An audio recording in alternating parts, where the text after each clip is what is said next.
नमस्कार, GTC news देख रहे तमाम दर्शकों का स्वागत है। मैं हूं राहुल राणा, हाजिर हूं एक बार फिर प्रदेश की तमाम बड़ी खबरें लेकर। आज हरियाणा में क्या कुछ खास रहा, ऐसी कौन सी बड़ी खबरें रही, सबकी जानकारी आपको विस्तार से दी जाएगी। लेकिन सबसे पहले शुरुआत करेंगे आज की हरियाणा की 10 बड़ी खबरों से।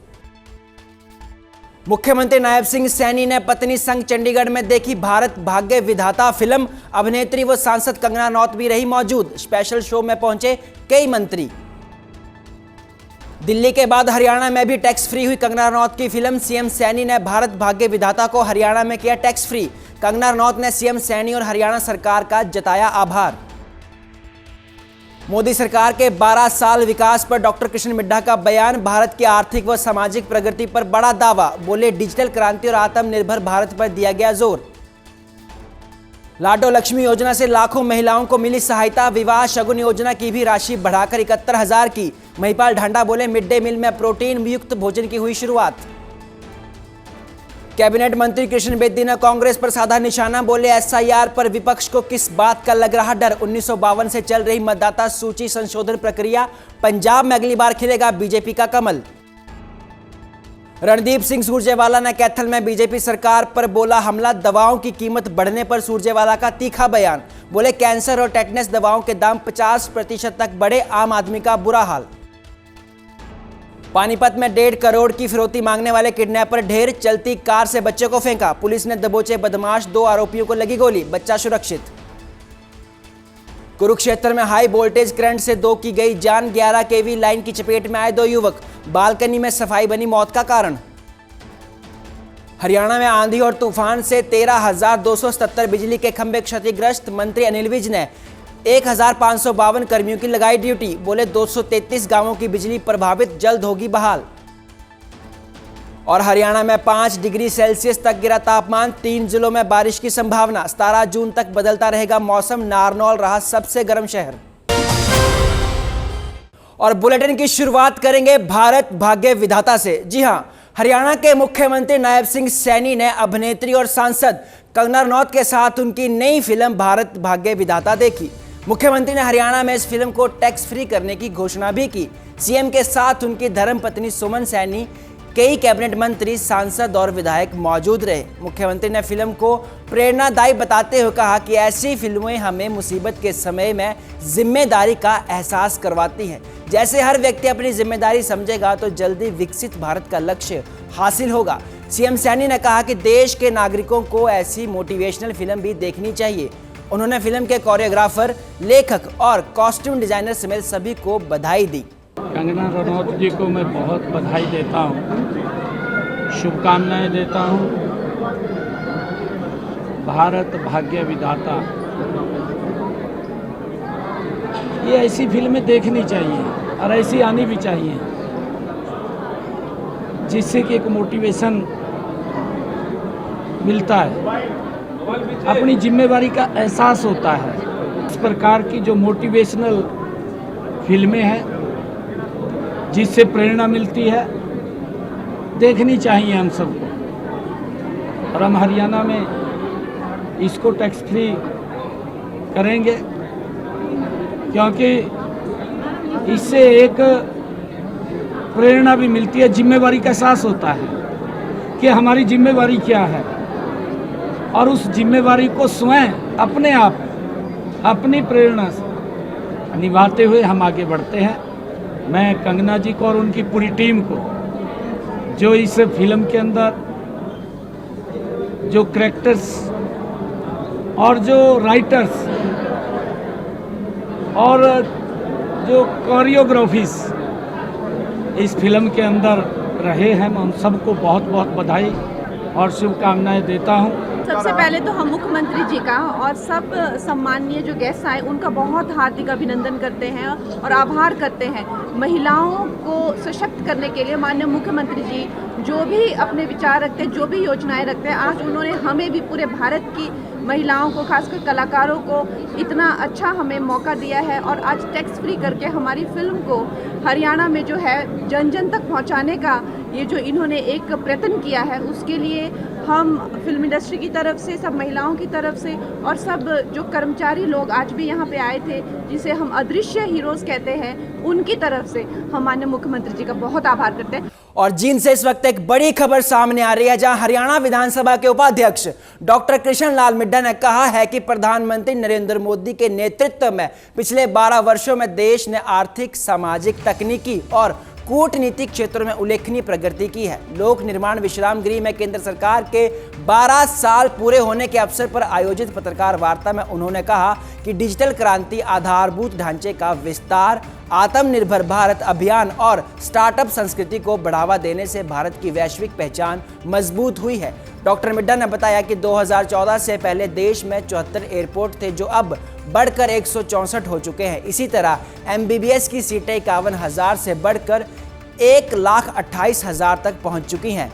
एम्स की संख्या 7 से बढ़कर 23 और ITI की संख्या 11 से बढ़कर 23 हो चुकी है। लगातार प्रधानमंत्री नरेंद्र मोदी के नेतृत्व में देश और प्रदेश का विकास हो रहा है। जींद में जो सोनीपत के लिए पहली ट्रेन चलेगी, वो हाइड्रोजन ट्रेन चलेगी, और ये भी मैं ये कहूँगा कि बहुत बड़ी बात है। तो इस प्रकार से विकास की दृष्टि से अगर हम देखें तो आज भारत विश्व में अपना नाम रखता है। जो देश 2014 से पहले 14वें नंबर पर था, आज वही देश पूरे वर्ल्ड के अंदर 4थे नंबर पर है। और जींद के अंदर 50 सीट MBBS की भी आ चुके हैं, जो इसी वर्ष से प्रारंभ हो जाएगा, और इसका फायदा हम सबको मिलेगा। हमारे बच्चे यहीं के यहीं करेंगे। और आज आप जींद की यूनिवर्सिटी को भी देख सकते हैं, CRSU यूनिवर्सिटी को, किस प्रकार उसमें लॉ कॉलेज और बिल्डिंग्स को और बहुत से ऐसे नीतियां हमारे प्रांत के माननीय मुख्यमंत्री ने बनाने का काम किया, जिसका फायदा गरीब से हर एक व्यक्ति को मिलेगा। ऐसी सोच के साथ यही कहूँगा कि 12 वर्षों में बहुत से ऐसे काम हुए जिनके बारे में हम ये कह सकते हैं कि आज हमारा मुकाम पूरे वर्ल्ड के अंदर, पूरे विश्व के अंदर हम अपनी अहमियत रखते हैं। जो कभी सोने की चिड़िया कहा जाता था, जो बर्बादी की तरफ चला गया था, अब वो वक्त दूर नहीं जब हमारा देश विश्व गुरु बनेगा, दोबारा से सोने की चिड़िया बनेगा। हरियाणा के शिक्षा मंत्री महिपाल ढांडा ने केंद्र में प्रधानमंत्री नरेंद्र मोदी के 12 वर्षों और राज्य में भाजपा सरकार के 11.5 वर्षों के कार्यकाल को विकास, सुशासन और जन कल्याण का स्वर्णिम काल बताया है। वे पानीपत में लोक निर्माण विश्राम गृह में आयोजित एक संवाददाता सम्मेलन को संबोधित कर रहे थे। इस दौरान मंत्री ने दावा किया कि सरकार की योजनाओं का लाभ सीधे समाज के अंतिम व्यक्ति तक पहुंच रहा है और देश व प्रदेश विकास के नए मानदंड स्थापित कर रहे हैं।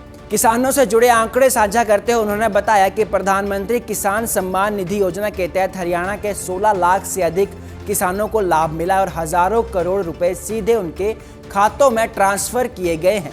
वहीं प्रधानमंत्री फसल बीमा योजना के तहत भी लाखों किसानों को आर्थिक सुरक्षा मिली है।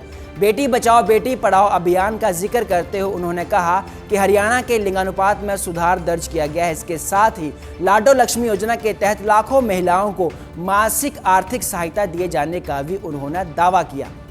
सरकार ने किसानों को वो सुविधाएं उपलब्ध कराई, जब हम अपने देश के किसान को सम्मान निधि देंगे और 6,000 रुपया पर वर्ष देश के किसान को सम्मान निधि दी। और इसमें जो हरियाणा प्रदेश के 16 लाख से भी ज्यादा किसान इस योजना के अंतर्गत आए किसान सम्मान निधि में, और उनको 7,562.45 करोड़ रुपए सीधे उनके खाते में डाले। हमारी जो सरकार थी, माननीय प्रधानमंत्री जी के नेतृत्व में हरियाणा प्रदेश में भी इस PM जो फसल बीमा योजना है, इसमें अपने किसानों को जोड़ा। पहले जोड़ते नहीं थे, विरोध करते थे। इनके विरोध करने के बावजूद भी 35,31,000 किसान इस योजना में शामिल हुए और उनके खाते में 9,888 करोड़ 43 लाख रुपए आज किसान के सीधा खाते में डाले गए आज तक।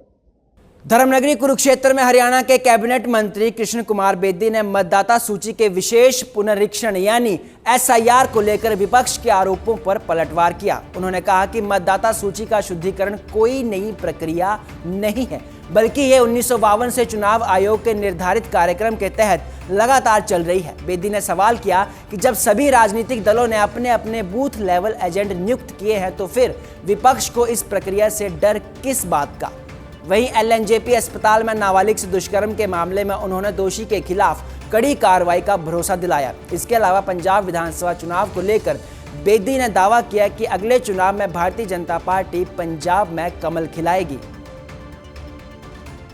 कांग्रेस ने BLA 2 क्यों बनाए, इंडियन नेशनल लोकदल ने क्यों बनाए, जेजेपी ने क्यों बनाए और बना के वो रजिस्टर्ड भी कराए हैं चुनाव आयोग के पास। यदि वो सब बने हैं तो फिर वो भी तो अपनी वोटों की चिंता कर रहे हैं।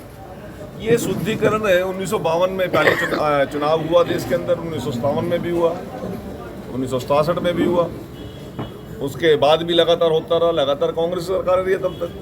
पहली बार भारतीय जनता पार्टी के राज में ये शुद्धिकरण केवल भारतीय जनता पार्टी करेगी ऐसा नहीं है। ये चुनाव आयोग का एक तय कार्यक्रम है, उसके अनुसार ये कार्यक्रम किया जाता है। और मैं तो कहता हूँ उनको खतरा किस बात का है। वो यदि मैं कृष्ण बेदी का उदाहरण देता हूँ, मेरा साहबाद में रेजिडेंस है, एक रेजिडेंस सरकारी चंडीगढ़ में भी है, नरवाना में भी है, तो मुझे 3 जगह वोट है, तो मुझे वोट कहाँ डालनी पड़ेगी? एक जगह डलेगी ना।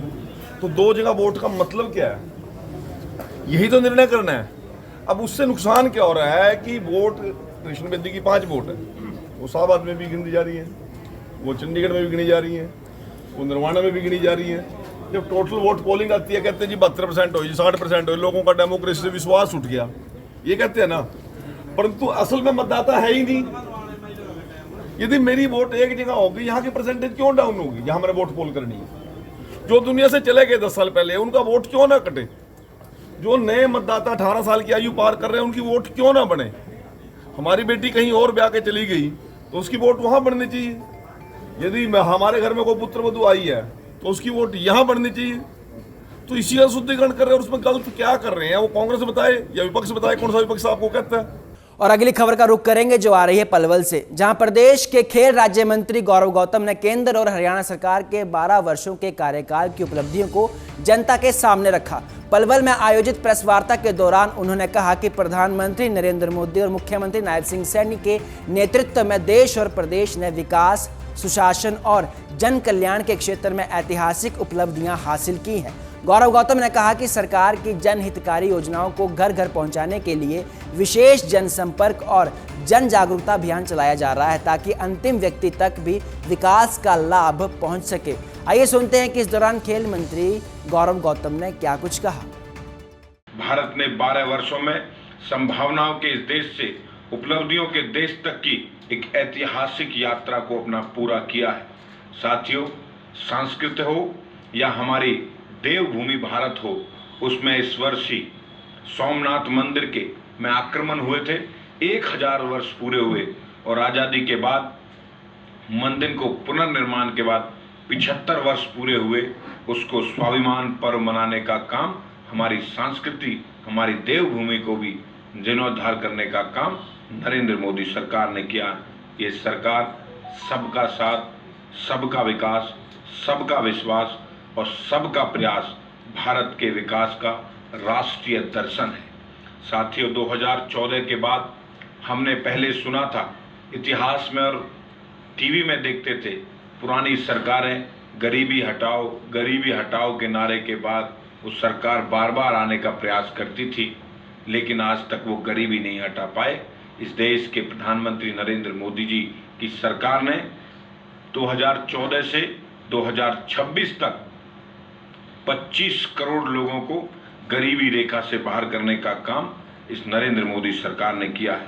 साथियों, सम्मान सुरक्षा हो, सुविधा सुनिश्चित करने हेतु देश भर में 4 करोड़ लोगों को जिनके घर पर छत नहीं थी, छत का जिनका सपना था, उनको आवाज देकर इस देश के प्रधानमंत्री ने उनको सम्मान देने का काम किया है।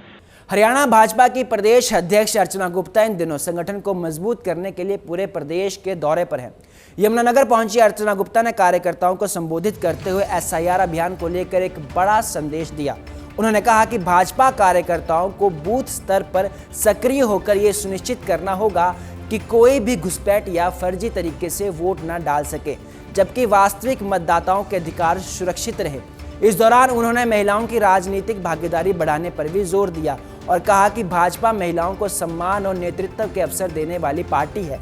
वहीं रेणु भाटिया के कार्यों की सराहना करते हुए उन्होंने उन्हें ईमानदार और कर्मठ बताया। जो लोग 2002 की बेस लिस्ट में भारत में कहीं पर भी थे, अगर कोई भारतीय है तो उसके माता पिता, कोई उसके चाचा चाची, कोई ताऊ ताई, उसके परिवार में से कोई ना कोई व्यक्ति 2002 में भारत के किसी कोने में तो रहता होगा ना। मैंने अभी अपने मंच से भाषण में भी कहा, उसका रिकॉर्ड कहीं ना कहीं तो मिलेगा, बिहार में मिलेगा, झारखंड में मिलेगा, यूपी में मिलेगा। जो मजदूर भाई हरियाणा में काम करने के लिए आए हैं, हमने किसी भी मजदूर की, हम ऐसी बात नहीं कर रहे कि किसी भी मजदूर की वोट यहाँ पर अगर बनी हुई है तो वो कटेगी, लेकिन उसका रिकॉर्ड भारत में कहीं ना कहीं तो होना चाहिए ना। अब अगर वो 2002 में उसके माता पिता पश्चिम बंगाल में रह रहे थे, बिहार में रह रहे थे, यूपी में रह रहे थे, झारखंड में रह रहे थे, तो उन सबकी वोट रहेगी, किसी की ऐसी वोट नहीं काटी जाएगी। लेकिन जिसका 2002 में कोई भी परिवार भारत में नहीं रह रहा था, तो वो क्या दर्शाता है? कैथल में कांग्रेस नेता रणदीप सिंह सुरजेवाला ने आवश्यक दवाओं की कीमतों में बढ़ोतरी को लेकर केंद्र सरकार पर बड़ा हमला बोला है। उन्होंने आरोप लगाया कि सरकार ने कैंसर, टेटनस और अन्य जरूरी दवाओं के दाम बढ़ाकर मरीजों पर आर्थिक बोझ डाला है। सुरजेवाला ने इसे मुसीबत में लूट बताते हुए बढ़ी हुई कीमतें तुरंत वापस लेने की मांग की। इस दौरान उन्होंने भाजपा सरकार पर और कई बड़े आरोप भी लगाए। एक दवाई है जिसका नाम है सिस्प्लेटिन, इसमें 50% इजाफा हुआ। फेफड़े का कैंसर, अंडाशय यानी ओवेरियन कैंसर, ब्लैडर कैंसर, उसकी कीमोथेरेपी की पहली दवा ही ये है। तो हर गरीब परिवार पर 50% बोझ डालना, ये सही कैसे है? आपको इस चार्ट में मैंने सब इसलिए इसका उल्लेख कर दिया है पूरा बनाकर, पहले क्या कीमत थी, अब क्या कीमत है इत्यादि। दूसरी दवाई है कार्बोप्लेटिन, ये भी कीमोथेरेपी की दूसरी सबसे महत्वपूर्ण दवा है, इसकी भी कीमत 50% बढ़ा दी। तीसरा, अगर किसी गरीब का एक्सीडेंट हो जाए, किसान का थ्रेशर में हाथ आ जाए, किसी गरीब को चोट लग जाए, किसी साधारण जनमानस को चोट लग जाए, तो जब वो अस्पताल में जाएगा उस घाव को लेकर, तो पहला इंजेक्शन जो लगता है वो एंटी टेटनस इम्यूनोग्लोबुलिन लगता है, उसके रेट में भी 50% बढ़ा दिया। ये कर क्या रही है बीजेपी सरकार? गरीब क्या करेगा? एक दिन में 50%, ये 4 दवाइयों के बगैर कोई इलाज संभव नहीं, इन सब में 50% इजाफा कर दिया। हरियाणा के पलवल जिले की हथीन विधानसभा में कांग्रेस ने एसआईआर को लेकर BL2 प्रशिक्षण शिविर का आयोजन किया। कार्यक्रम में हरियाणा कांग्रेस के अध्यक्ष राव नरेंद्र सिंह, पूर्व मंत्री करण दलाल, महिला कांग्रेस प्रदेश अध्यक्ष परल चौधरी और जिला अध्यक्ष नेत्रपाल अधाना सहित कई वरिष्ठ नेता मौजूद रहे। इस दौरान कांग्रेस नेताओं ने एसआईआर को लेकर कार्यकर्ताओं को जरूरी दिशा निर्देश दिए और भाजपा सरकार पर जमकर निशाना साधा। राव नरेंद्र सिंह ने आरोप लगाया कि भाजपा एसआईआर के जरिए वोटरों को प्रभावित करने की कोशिश कर रही है, जबकि पूर्व मंत्री करण दलाल ने भाजपा के साथ साथ हथीन के बागी विधायक मोहम्मद इजराइल पर भी तीखा हमला बोला। भारतीय जनता पार्टी चुनाव आयोग से मिलकर के एसआईआर के जरिए वोटों की गड़बड़ करती है, सही वोटों को काटा जाता है, गलत वोटों को जोड़ा जाता है। जिस तरह बिहार में शिकायतें आई, जिस तरह से बंगाल में शिकायत आई, उसी बात से बचने के लिए हम चाहते हैं, हरियाणा प्रदेश कांग्रेस ने एसआईआर के ऊपर एक वरिष्ठ लोगों की कमेटी बनाई और तमाम जिलों के अंदर हम सब की ड्यूटी लगी कि हम जाकर के लोगों को आगाह करें, लोगों को अलर्ट करें, चुस्त करें, लोगों को समझाएं, क्योंकि कांग्रेस पार्टी संविधान में विश्वास करती है। जो संविधान बाबा साहब ने बनाया और उस पर स्पष्ट लिखा हुआ है, तो इसलिए उसकी रक्षा करना जरूरी है, लोकतंत्र की रक्षा करना जरूरी है। हमारे नेता आदरणीय राहुल गांधी जी भी यही चाहते हैं कि देश के अंदर एसआईआर हो, लेकिन सही वोट काटे न जाएं और गलत वोट जोड़े न जाएं। ये हमारा इसलिए आज यहाँ आए थे। जो हमारे बेटा और बेटियां 18 साल के हो गए, उनको वोट बनाए जाए। जो बच्चे शादी होकर के आए उनके वोट बनाएं। जिनकी मृत्यु हो चुकी है उनके वोट काटे जाएं, जो ट्रांसफर शिफ्ट हो चुके हैं उनके वोट काटे जाएं। सही मामले कांग्रेस सही के साथ है। हरियाणा से इस वक्त एक बड़ी और राहत भरी खबर सामने आई है।